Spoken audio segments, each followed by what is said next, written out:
Hey, Brian G, the EVOG here. Welcome back to my channel. You join me tonight, Saturday, April 27th, in my garage with Mystique, our 2023 Fisker Ocean One.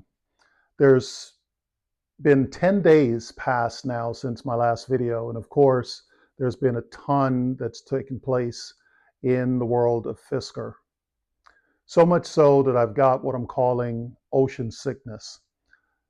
But in fairness, it's not the ocean, it's not the vehicle that's making me sick, right? It's obviously the situation that the company is in. And of course, my belief that senior leadership has run the ship aground, and that's what's gotten us to this point. So join me tonight for a few minutes as I kind of walk you through what I've seen over the course of the last 5 to 10 days and my thoughts on that.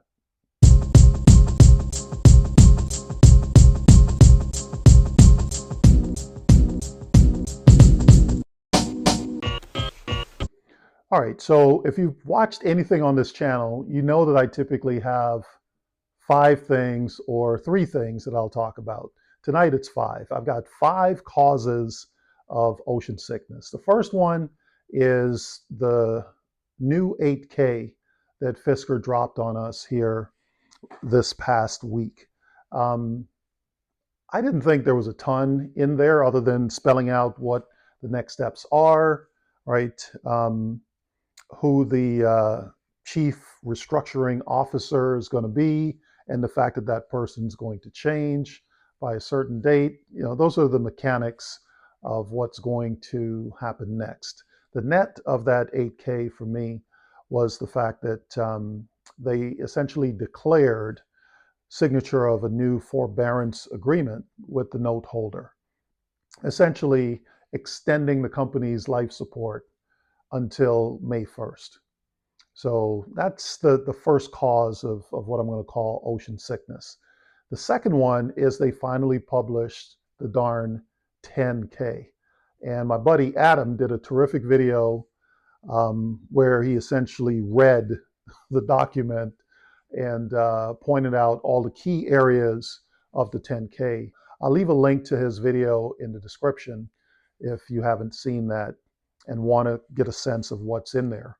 But from my standpoint, there were a couple of key things. Number one, Fisker's IP assets were declared essentially, right? The fact that they've got this FM29 EV platform on which the Ocean's built, and that they've got designs and patents for the Fisker Alaska and as well as other EV platforms. So it was an actual call out of the company's IP assets. Another interesting nugget to me in the 10K was the pending class action suit that was filed in the state of California against the company for false and misleading claims, statements, in addition to omissions, right? So I would imagine at some point, myself and other owners may have an opportunity to participate as a part of that class,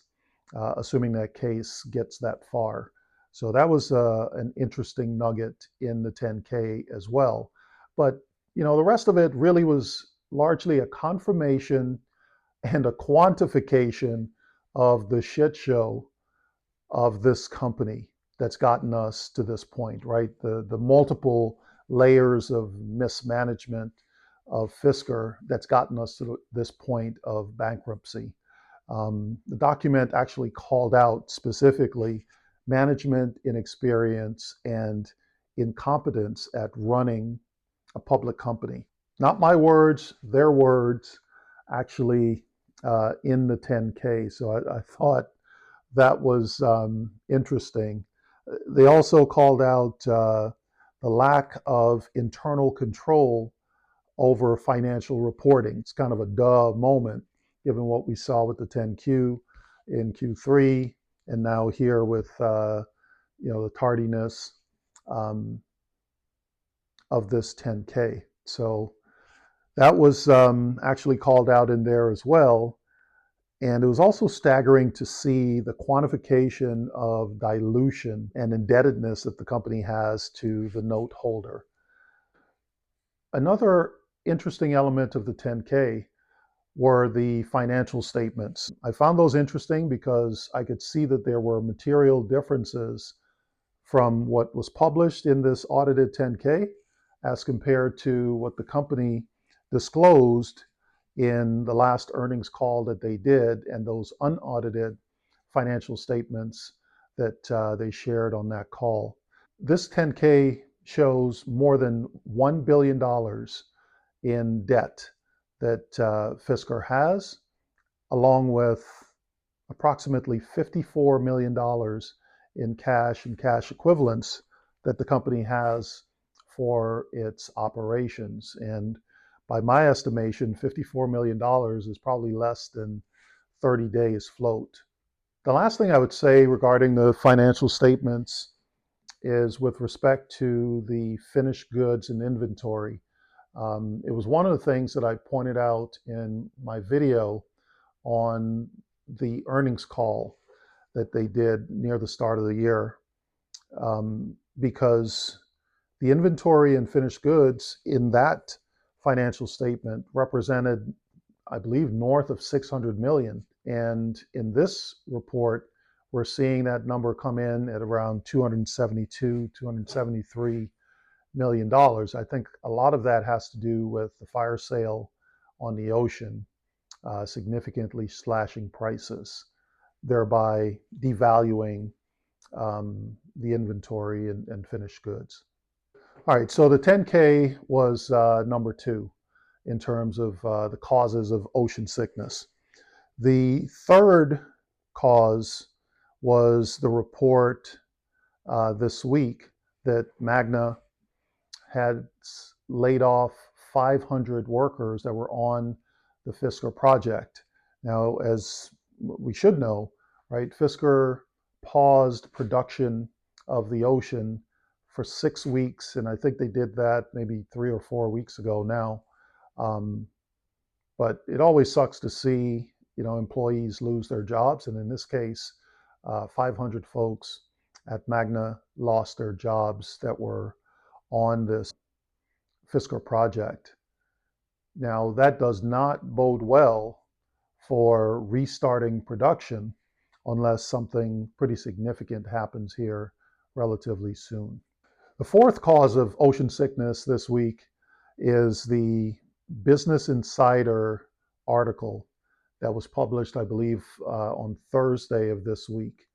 And what's interesting about this one is it's based on a recording that they were able to gain access to, presumably from an employee of Henrik Fisker-led All Hands, wherein he told the company essentially that they were in negotiations with 4 OEMs to buy the company.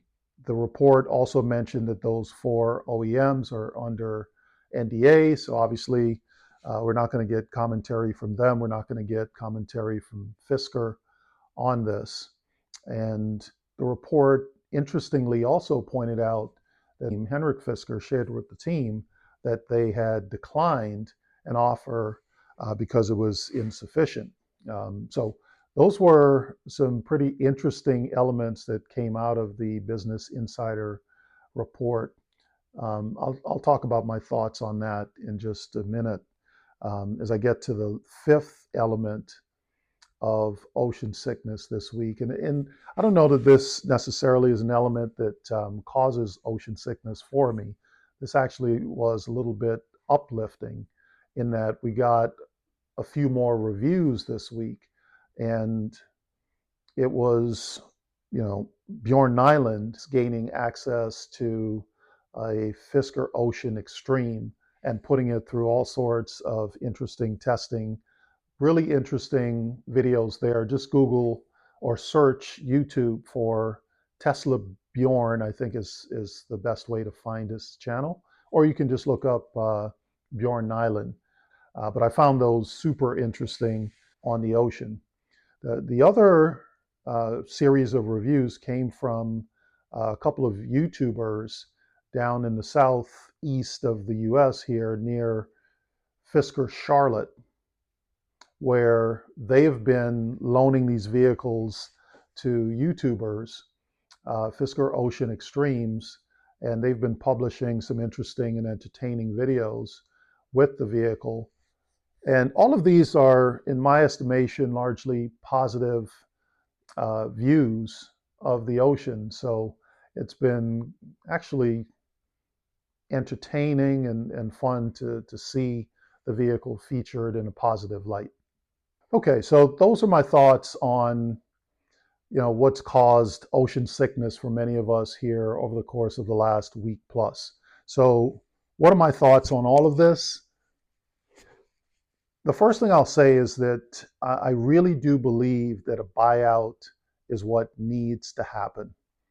Henrik and Gita have finally admitted in this 10K that they're just not up for running this company successfully, right? And so my sense is that they are looking for the best possible exit.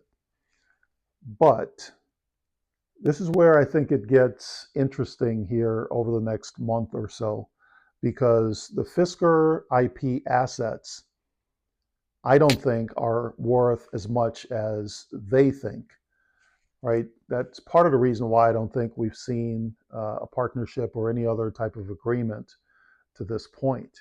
Even if they were to come to an agreement there in terms of value, there's also the elephant in the room of $1 billion plus in debt that comes with Fisker when you invest or perform a buyout of the company. So I think that's going to make it challenging. In fact, I'll be shocked if anyone buys the company pre-bankruptcy. The bankruptcy, I think, is inevitable at this point. Um, I think it's certainly going to happen over the course of the next 30 days, and it's likely to happen by the end of next week to start the filing and begin those proceedings, unless there's an extension on this forbearance agreement with the note holder.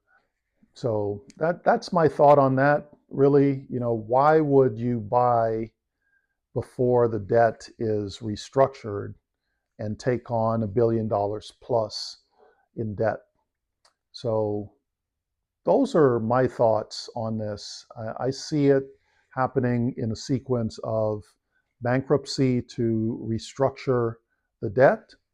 And then once that happens, then we could possibly see those four OEMs and perhaps other investors come into play. Because I think by and large, the market, the public understands that this is a good product, right? It's not the best EV. It's a good product with a ton of potential, assuming we can get the over-the-air software updates to complete the vehicle. It becomes hyper competitive with the Model Y, with the Ioniq 5, pick a midsize EV SUV. And the Fisker Ocean, I think, competitively will do well once it's finished via software over-the-air updates. Those are my thoughts in terms of what I see happening. In the interim, though, I will say that Fisker is still a public company. And despite being delisted from the New York Stock Exchange, they're still a public company. And my expectation is that they will continue to operate as such.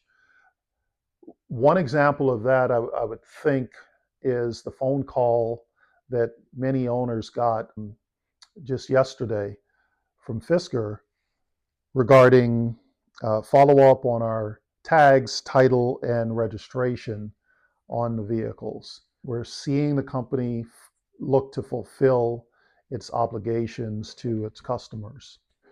The other thing that I expect to see in the interim is an acceleration by Fisker and Magna regarding over-the-air updates because there's a ton of deferred revenue that's at stake pending delivery of those software features. So in order to recognize that revenue, gain access to it, if you will, um, Fisker's got to deliver on that software.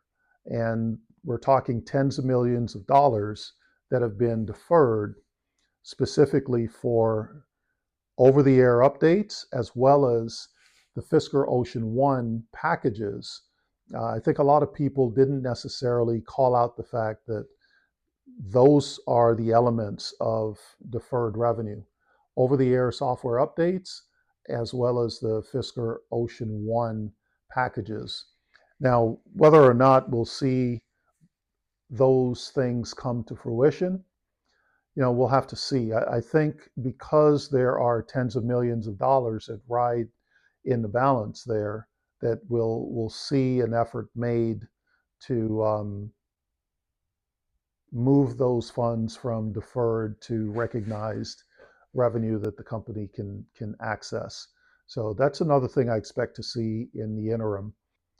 The last thing I'll touch on is around the warranty, right? I expect that there'll be provisions made for parts as well as depots for warranty service as required by law. I was at this Earth Month event earlier today and had the opportunity to talk to a dealer that was there. And one of the things that I asked him about was that provision, and he confirmed that every manufacturer has to set aside money to be able to furnish parts, depots, to be able to perform warranty service, right? So that's something else that I'm not going to worry about. I'm just going to enjoy this ocean for as long as I possibly can and trust that those provisions will be there, even if I have to go to, New Jersey or someplace, hours away from here in Maryland to realize service of our ocean. I'll do that. We've also got the Fisker King outside of Philly. I really believe that we'll be fine. It won't necessarily be as convenient as what it's been with a service tech coming here and servicing the vehicle in my garage, but that's not something that I'm worried about any longer. It'll be what it is, and we'll roll with those punches. So thanks for joining me tonight. Hopefully you found this somewhat interesting, insightful. If that's the case, please hit the like button. Please subscribe. Please leave a comment below. And if you know of anyone else who might find this interesting, please share this video with them as well. So thanks again, and I'll see you on the next one.